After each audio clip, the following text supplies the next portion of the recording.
Olá pessoal, sejam bem-vindos a mais um vídeo aqui no canal Meditando na Palavra. Vamos dar sequência à série de vídeos sobre as lições bíblicas da Escola Bíblica Dominical, o terceiro trimestre, a revista dos adultos, A Igreja em Jerusalém.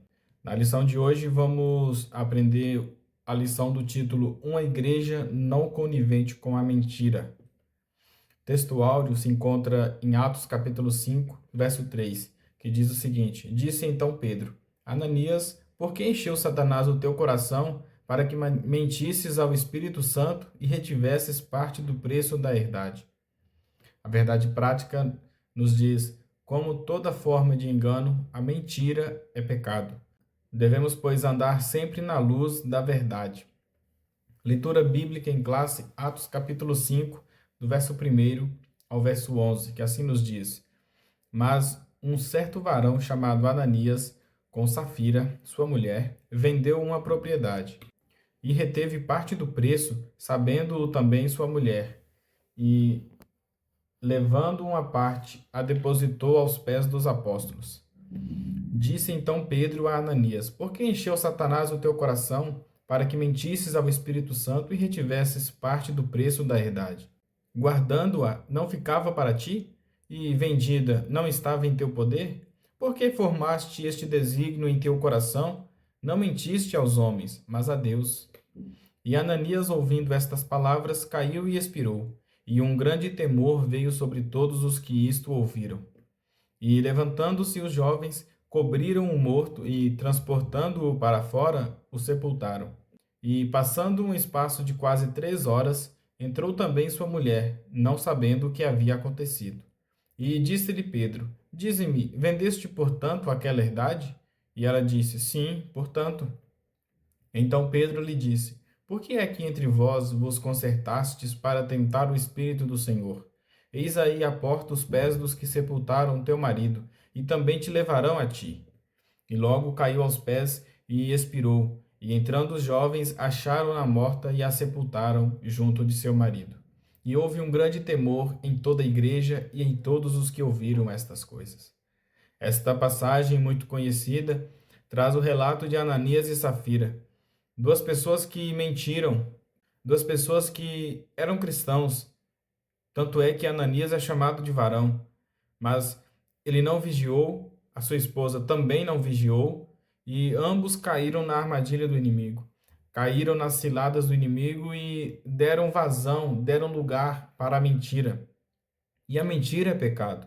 Deus é um Deus de verdade. A palavra de Deus é a verdade.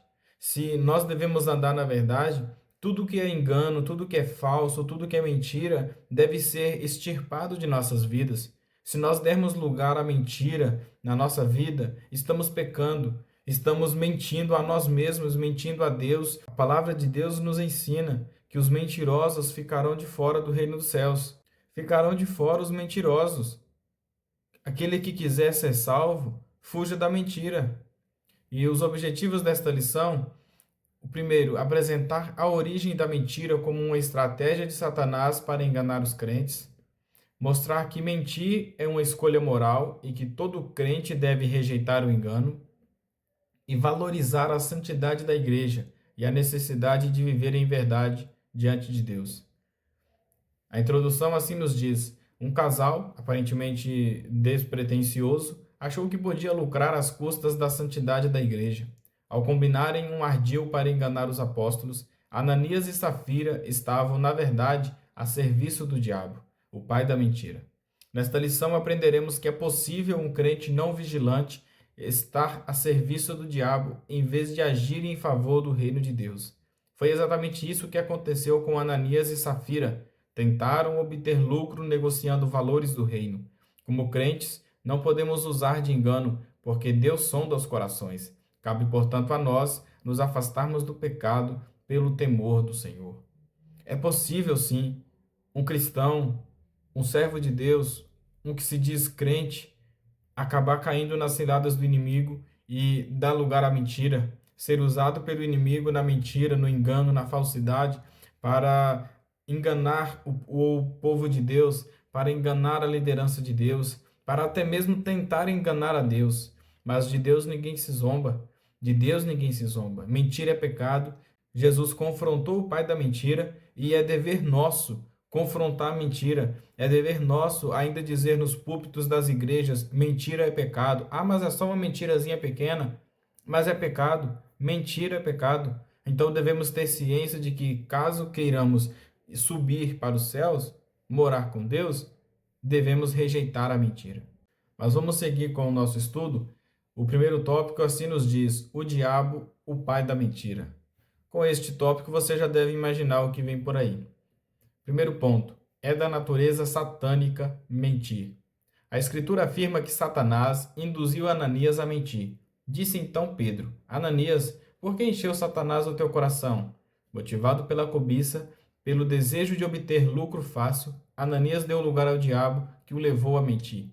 Jesus já havia afirmado que o diabo é o pai da mentira, em João capítulo 8, verso 44. Satanás está por trás de toda mentira e engano.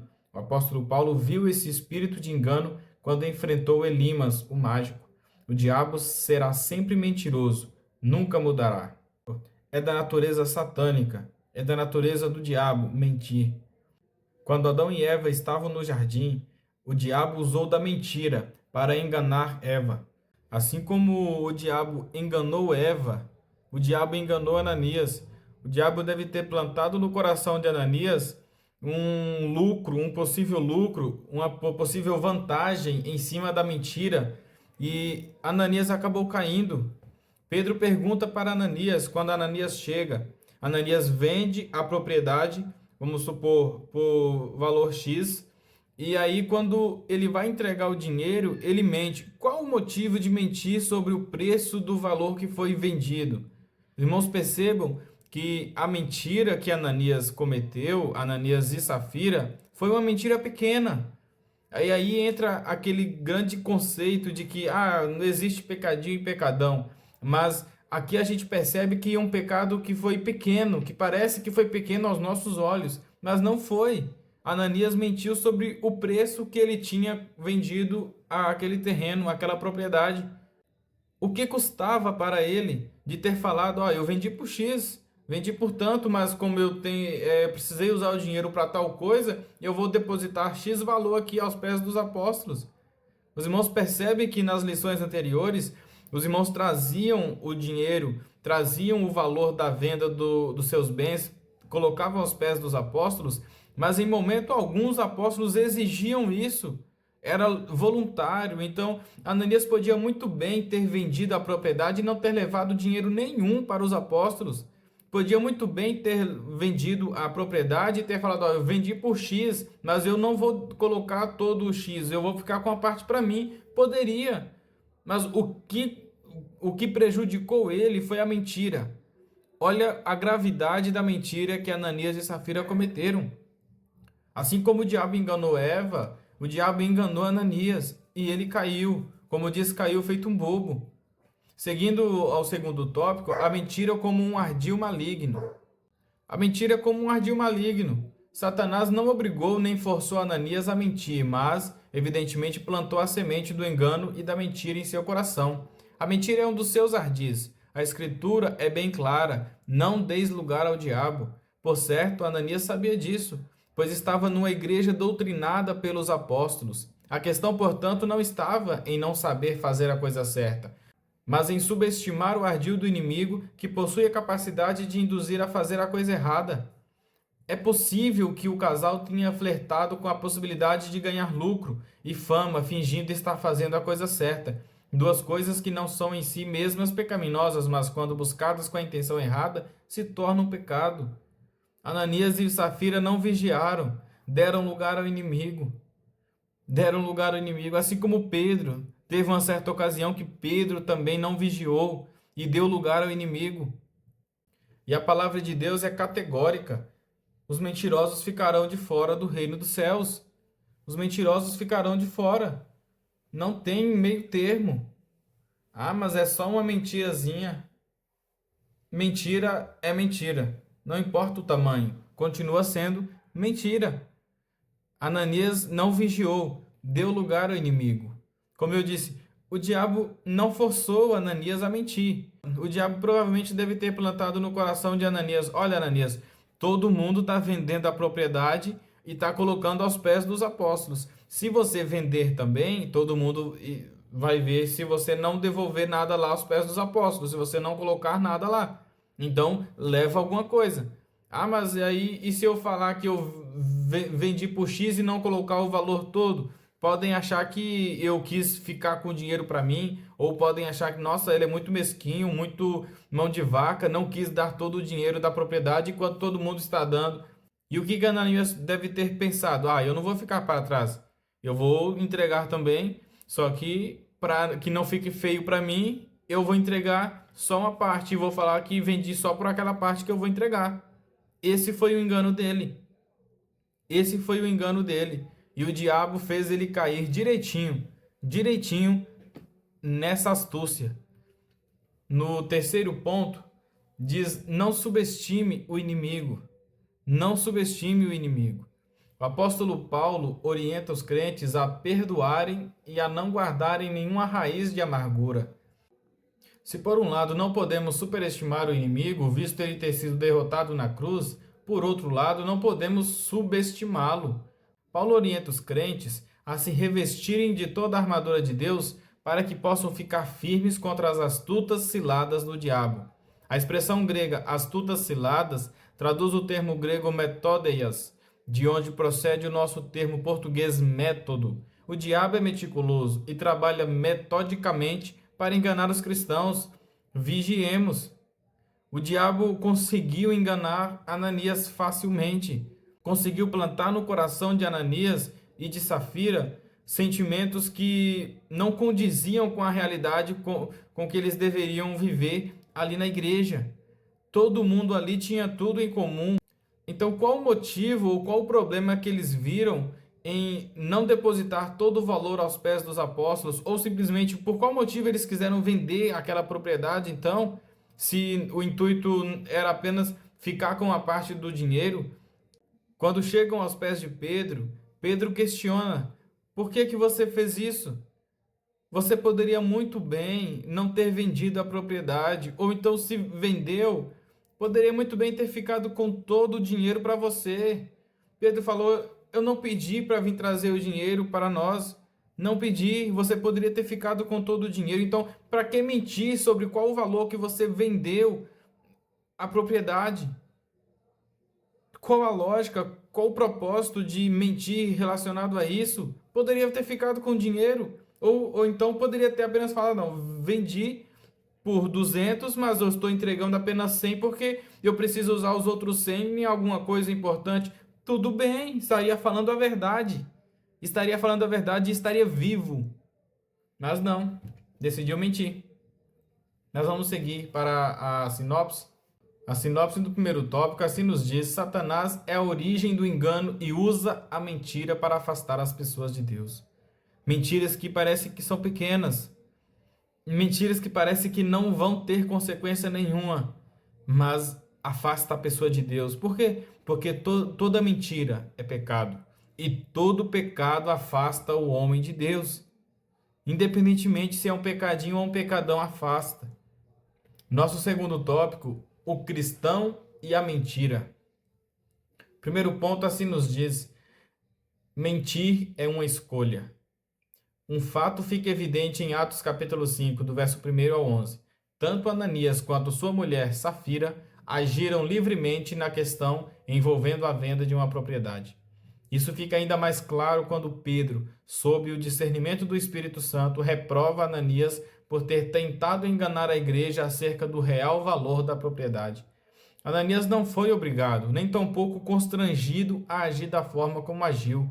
Tanto ele como sua esposa, que foi conivente com a ação dele, tomaram uma decisão livre. Mentir é uma escolha que envolve a natureza moral. Ora, para haver responsabilidade moral é necessário que os nossos atos sejam feitos livremente, isto é, não estejam sob nenhuma força externa que nos obrigue a praticá-los. Nesse aspecto, como veremos mais à frente, eles não poderiam culpar ninguém, nem mesmo o diabo, pelo que fizeram. Mentir foi uma escolha, e eles escolheram justamente mentir. Qual a lógica deles terem... Fico imaginando o que se passou na cabeça de Ananias e Safira. Pedro falou para eles: olha, por que você fez isso? Por que você tentou enganar a igreja? E por que você tentou enganar o Espírito Santo dessa forma? Qual o propósito dessa mentira? Você quis apenas se aparecer para os outros? Quis apenas tentar ser igual aos outros? Por que não usou a verdade então para isso? Ah, mas talvez não iriam me aceitar, ou talvez, quem sabe, iriam me criticar. Que critiquem, desde que você esteja na verdade. Suporte as críticas, suporte a exclusão, mas permaneça na verdade. Ananias e Safira não foram obrigados a mentir, eles escolheram mentir. Satanás plantou a semente no coração deles e eles decidiram, eles escolheram, eles tinham a opção: vou ou não vou mentir. Eles tinham a opção de escolher: eu vou mentir ou eu não vou mentir. Provavelmente devem ter conversado entre si: o que que a gente vai fazer? O que que a gente vai falar? E aí decidiram de comum acordo: vamos falar que vendemos por X, mas na verdade tinham vendido por Y. Então o erro deles é explícito. Mentiram de forma deliberada, de forma planejada. Tanto é que quando Safira confirma o valor, isso traduz que ela era conivente. Quando Safira confirma para Pedro o valor da venda, Pedro tem a plena ciência de que ela era conivente com a mentira. Ou seja, foi uma mentira planejada pelos dois. Os dois planejaram essa mentira. Então, a consequência veio para os dois. Os dois que escolheram mentir dessa forma. E a gente vê no segundo tópico, atraídos pela mentira. Se por um lado Ananias e Safira tomaram decisões livres, por outro lado, sofreram implicações de suas decisões. E Ananias, ouvindo estas palavras, caiu e expirou. Não podemos saber o que se passou pela cabeça de Ananias e Safira para agirem como agiram. O certo é que quiseram obter vantagem com a negociação feita.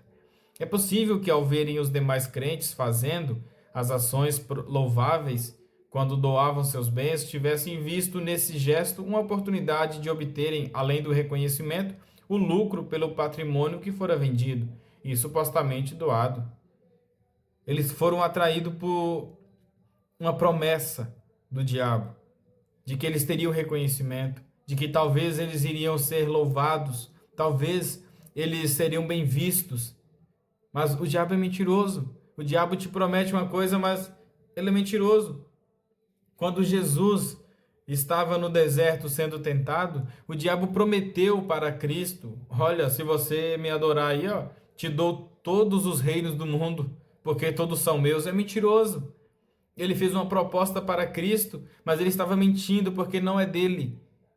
Todos os reinos do mundo pertencem ao nosso Senhor, nosso Deus. Então o diabo estava mentindo para Cristo, tentando pegar Jesus em um engano, tentando causar uma armadilha para fazer com que Cristo caísse nas artimanhas dele. Mas Jesus falou: sai de Satanás. Não devemos tentar a Deus. Mas Ananias e Safira não tiveram essa mesma graça. Ananias e Safira não vigiaram e acabaram sendo atraídos pela mentira. E mentira tem consequências. Terceiro ponto: ao agirem assim, Ananias e Safira não pensaram nas consequências de suas ações. Mesmo fazendo parte de uma igreja pentecostal, onde os dons do Espírito Santo estavam em evidência, se expuseram a uma ação mesquinha quando resolveram mentir. Não somente aos apóstolos, mas ao próprio Deus. Contudo, o preço pago por essas ações foi muito mais caro, custou-lhes suas próprias vidas. Antes de se praticar qualquer ação de natureza pecaminosa, é necessário pensar nas consequências que isso produzirá. Quantos crentes, muitos deles experientes, hoje lamentam por não terem levado em conta as consequências de suas ações? Vigiemos. Então, todo pecado tem consequência. Todo pecado tem consequência. Mesmo que seja um pecado que aos seus olhos pareça que não vai dar em nada, mas tem consequência. E cuidado para que a consequência não seja a morte. porque o salário do pecado é a morte. O que me chama a atenção no caso de Ananias e Safira é que a consequência do pecado deles foi a morte. Ananias morreu, depois sua esposa também morreu. A consequência foi drástica. Uma mentira fez com que eles morressem. Mentiram para a igreja, mentiram para os apóstolos, mentiram para Deus. Mas de Deus ninguém se zomba. De Deus ninguém se zomba. Do Espírito Santo ninguém se zomba. Jonas, profeta Jonas, quando tentou fugir de Deus, quando tentou não obedecer à vontade de Deus, teve consequências. E a consequência foi trágica. Por pouco, todo um navio e sua tripulação não naufragaram por culpa de Jonas, como consequência do pecado de Jonas.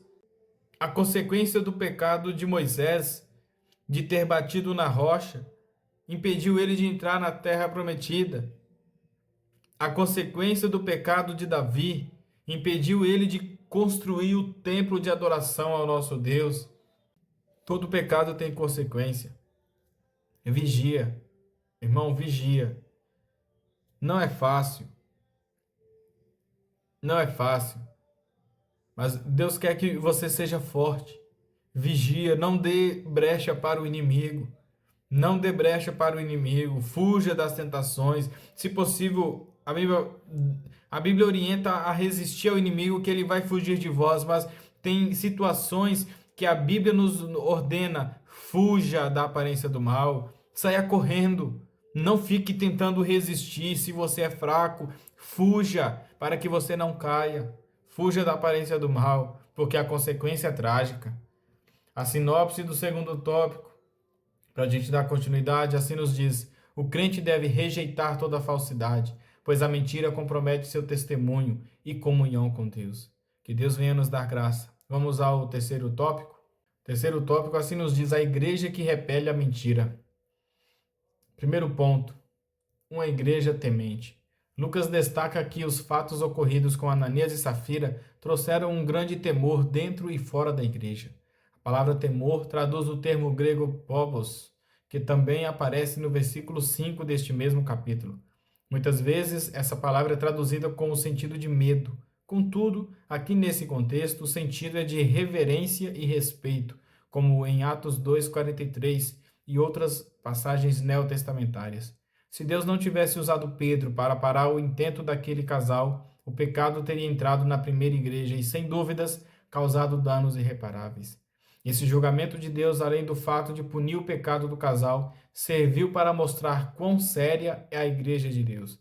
Ninguém pode agir na igreja de Deus da forma que achar mais conveniente, pensando que não estará sujeito ao julgamento divino. Todas as nossas ações terão consequências, e Deus pesará as nossas ações. E se o julgamento vier, Deus não tomará o culpado por inocente e nem o inocente por culpado. No caso de Ananias e Safira, a consequência foi a morte. E Deus decidiu agir daquela forma para mostrar para todos os cristãos ali que a mentira é pecado, que todo erro, todo pecado iria trazer sérias consequências, que não adiantaria eles fingirem que são cristãos na frente de todo mundo, mas diante da liderança ou às vezes diante de Deus mentirem.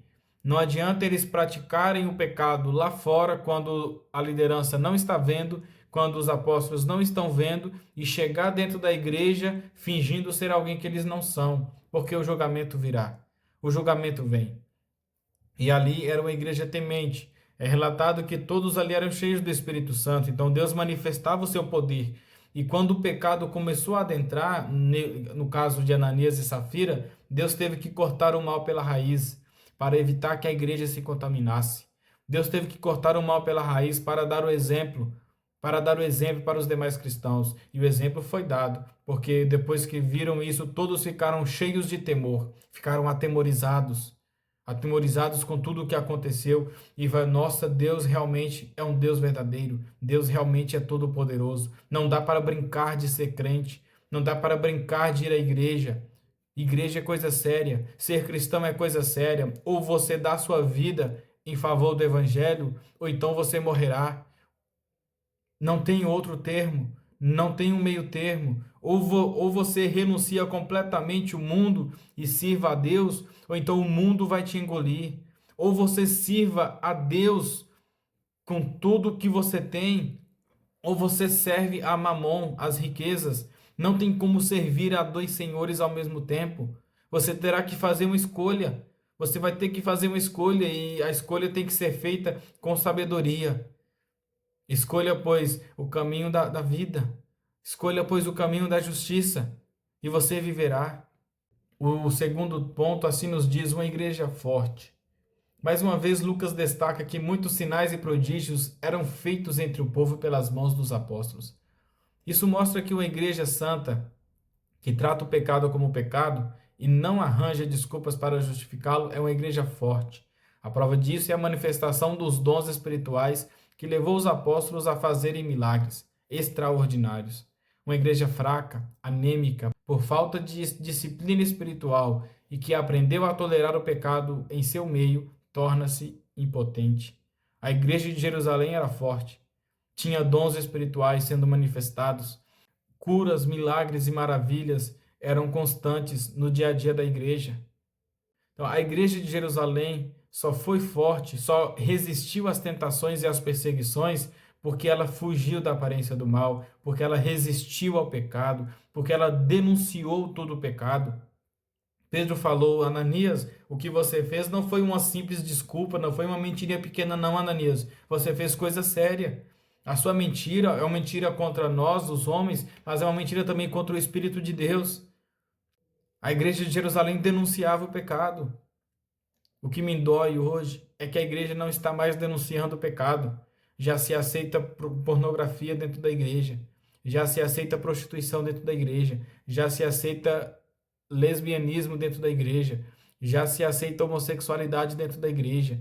Já se aceita traição, divórcios dentro da igreja. Já se aceita todo tipo de pecaminosidade, fofocas, contendas, estão tomando conta da igreja. E o povo não está nem aí, está achando, é normal, faz parte, é a nossa cultura, mas é pecado. Cadê os profetas de Deus? Cadê os pastores, a liderança para denunciar o pecado, fazer igual Pedro fez? Você mentiu, e mentiu não só para nós, mentiu a Deus. Cadê a liderança para denunciar o pecado? Que Deus venha ter misericórdia. Terceiro ponto, assim nos diz, um exemplo de voluntariedade. Lucas destaca que os que possuíam herdades ou casas, vendendo-as, traziam o preço do que fora vendido e o depositavam aos pés dos apóstolos. Nada aqui foi feito de forma obrigatória. Ninguém contribuiu porque foi constrangido a isso. O texto bíblico deixa claro que havia voluntariedade nos crentes em ajudar uns aos outros. Havia uma consciência de pertencimento e, por isso, ninguém deseja ver o outro excluído. Isso era a manifestação do grande amor de Deus derramado nos corações daqueles crentes. Ananias não foi obrigado a contribuir. Ananias não foi obrigado a vender a sua propriedade. Ananias não foi obrigado a pegar o dinheiro da venda e doar aos pés dos apóstolos. Não foi obrigado a isso. E todos os demais irmãos que vendiam as suas propriedades e levavam o dinheiro aos pés dos apóstolos não eram obrigados. Faziam isso de sua liberalidade, por voluntariedade, tocados pelo Espírito Santo. Já Ananias e Safira quiseram fazer apenas para se aparecer, provavelmente. Talvez o Espírito Santo não lhes tocou, não lhes direcionou para que tomassem tal atitude, mas quiseram fazer igual aos outros. E só, talvez a intenção foi fazer igual aos outros só para se aparecer. E acabaram mentindo. E acabaram mortos. Que Deus venha ter misericórdia de nós. A sinopse do terceiro tópico nos diz: a igreja deve zelar pela verdade, pois Deus exige santidade e transparência em seu povo. Deus exige santidade e transparência. E devemos zelar pela verdade. A verdade, ela é contraposta à mentira. Onde há mentira, não há verdade. Onde há verdade, não há mentira. Onde a luz chega, as trevas têm que sair. Onde tem trevas, a luz chegando, não há espaço para as trevas. Da mesma forma, onde a verdade chega, não há espaço para a mentira. Vamos à conclusão? É possível um crente pecar e se acostumar com o pecado sem se arrepender. É possível que ele encontre até mesmo justificativas plausíveis para comportamentos notadamente pecaminosos. Contudo, uma coisa é certa: não é possível escapar do juízo divino. No caso da igreja de Jerusalém, o juízo divino veio de forma rápida e precisa. Contudo, em outros, como no caso de Corinto, o apóstolo Paulo cobrou uma ação enérgica por parte da igreja que havia se tornado tolerante em relação ao comportamento pecaminoso de um crente. Em outra situação, Paulo deixou claro que Deus exerceu seu direito de juiz com aqueles que haviam pecado. Fique o alerta: ninguém é capaz de enganar a Deus. Não tem como fugir. Deus vê tudo, Deus sabe de tudo. Tome cuidado. O juízo divino vem. E queira Deus que não venha com a morte. Porque no caso de Ananias e Safira, veio com a morte. Próxima lição, se Deus nos der a graça, uma igreja que não teme a perseguição. Se você chegou até aqui, não perca os próximos vídeos, se inscreva no canal, ative as notificações, deixe o seu like para fortalecer a comunidade e caso Deus tenha tocado no seu coração e querer contribuir de outra forma, a chave Pix fica na tela. Deus abençoe, fique com Deus, um forte abraço, em nome de Jesus.